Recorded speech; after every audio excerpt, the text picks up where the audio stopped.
Ladies, gentlemen, Barry Burton's welcome to Video Gaiden. That's right folks, Video Game TV is back on the BBC for 10 minutes. On tonight's show we're having a look at Call of Cthulhu, Dark Corners of the Earth and the suffering ties that bind, but don't all scream at once. Listen to him talking like a pure telepresenter. Shut up. Gaiden! At last he woke in his bed in the crazily angled garret of the eldritch old house. H.P. Lovecraft dreams in the witch house. You know, H.P. Lovecraft, he was obsessed with strange angles. Head First Productions' angle on the great man's work is Call of Cthulhu, Dark Corners of the Earth. Let me tell you a horror story. A game spends about 5 years in development. Lovecraft fans the world over, and I'm including myself here, are all clamouring for it. It finally comes out, and it's a mess. It's ugly, it's boring, and it's very, very brown. Like, there's your old dad. Ask him, he'll tell you. Okay. You spend the first few hours of this game unarmed, getting chased across rooftops by idiots. And what happens when you're up high? You get scared. And what does fear do? It makes a shitty camera effect kick and makes you feel like spewing your ring up. Magic, eh? Oh, and this game's got you escaping through more windows than a visit to the toilet during a Sony keynote speech simulator. Yes, and the baddies as well. Not only are they daft, they're inconsistent. 1 minute they can't shoot for shite, the next minute they've took your moustache off for 50 yards. It's just as well you can heal yourself, eh? That's right, if you should fall, maybe 5 feet and break your leg, you can stop and strap yourself up and sit there like a poultice doing it while the baddies batter you like a saucepan on a hen night. You know, in the hands of the right developer, Lovecraft's Cthulhu Mythos could give us a great game, but this isn't it.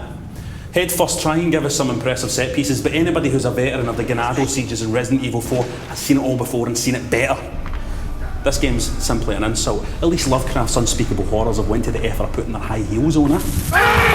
To sum up then, even with unfair comparisons shoved aside, this game is an insult to the Lovecraft legacy. In other words, pure pish, for any angle.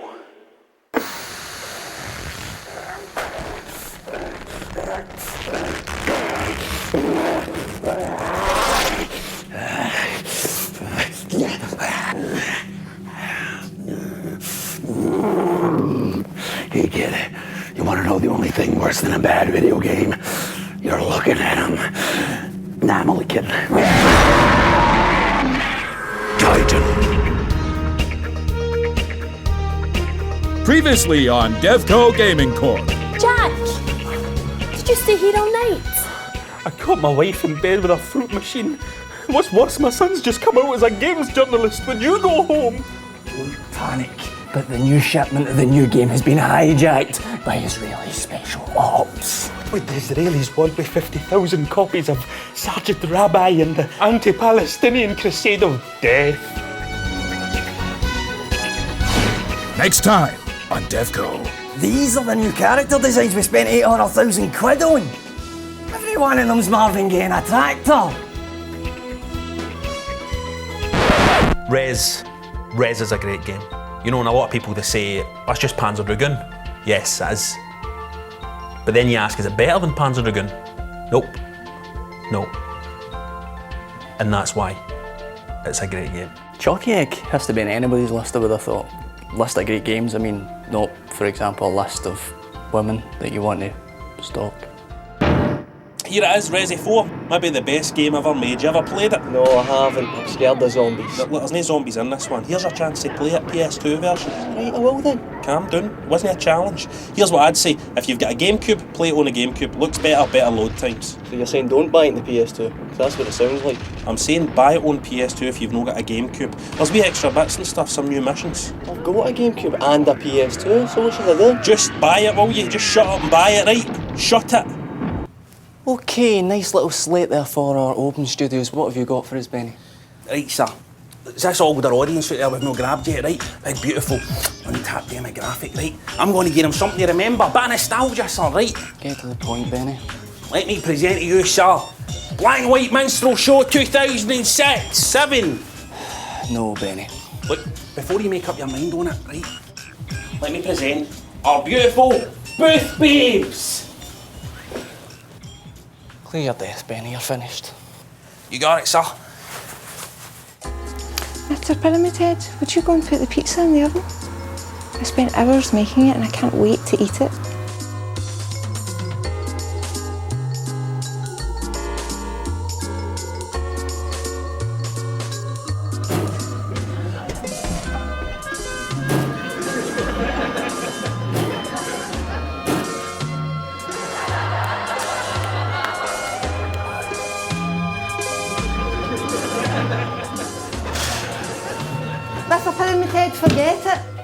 I'm going for dinner with absolutely hilarious gaming celebrity Ian Lee.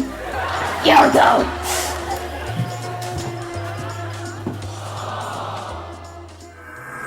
Gaiden. Here, recognise this? It's a cover for The Suffering for last year. What a honking cover that was. Game was a bit of a hit though, so midway decided to bring out a sequel, Suffering 2, The Ties That Bind. If you help us out here, I can talk you through it. Hero Talk is right back. Horror games, they're everywhere these days. Here's one now. The main character is, as it was in the first Suffering game, Torque, a bad sort who faced execution for the murder of his family and only narrow escape when the prison became overrun by half-dead, half-alive monsters from hell. It's a classic tale, we've all heard it. The first half hour of gameplay in this release is incredibly well paced. It's very subtle and it slowly lets you in on what you're up against, which is great for people who didn't play the first game. But once the pace does pick up and a bit more of the plot is explained, it crystallises what type of game it is you're playing. It's action. Your objective is to hunt down two evil sorts, one possibly responsible for you being half man, half Maliform, the other who could be the murderer of your wife and kids. It's personal, in other words. The best action plots always are. Trouble is though, you're sure it's action based, but the developers seem reluctant to commit. For the duration of the game, you're shown past catastrophes and atrocities in the area you're playing in, and there remains the same frequency of these images flashing up on screen, which stylistically is nice, but actually becomes slightly irritating after a few hours. It detracts from what the game does best and tries to convince that it's got fingers and more pies. By pies, I mean genre pies. It's not a major criticism. The Suffering 2 is a tidy game engine, and the option to switch between first and third person keeps you hooked with well-designed foes in battle, and depending on your morality during the play, your malefactor morphs, which scored some geek points with me. I just wish it was a little less cluttered. You're making a mistake. You were born to play the game. You're probably right. It's without the craft of Silent Hill when it's not as frantic as an hour on Serious Sam, but it's still a romp. God, I'd love a pie. OMGROFLMAO, baby, legend. Boombayah gonna take down Lisa Simpson 45 for the final time. Any questions? You dear. Legend, how are you preparing for the showdown? Training, baby. You know, my capture the flag skills, they're fresh as a fountain, slippery as a butter mountain. I got more frag in my bag than Billy got brag. You understand me? Yes, sir. Legend, what's your response to suggestions that your skills aren't what they once were? Bring your controller and face the steamroller. If you're online, your ass is mine. If you got game, I'll take your name and do something to you that rhymes the same. Yes. Legend, you're dedicating this video game battle to your father. Were you close? Me and my daddy. You know, he used to take me out hunting. That's where I learned to have a keen eye. One day we saw this deer. He said, "It's your first deer, son. Take your shot." And I said, "Daddy, how come that deer ain't got no antlers?" He said, "That's a baby deer. It's getting away. Take your shot." I said, "Daddy, how come that deer? It's got my mama's coat on." And he took that gun himself and he shot that deer. And he was so happy, man. He was ripping his shirt off and beating his chest and he was crying. And I learned I gotta have a keen eye. I gotta take that shot and make it count. When we went home, my mama was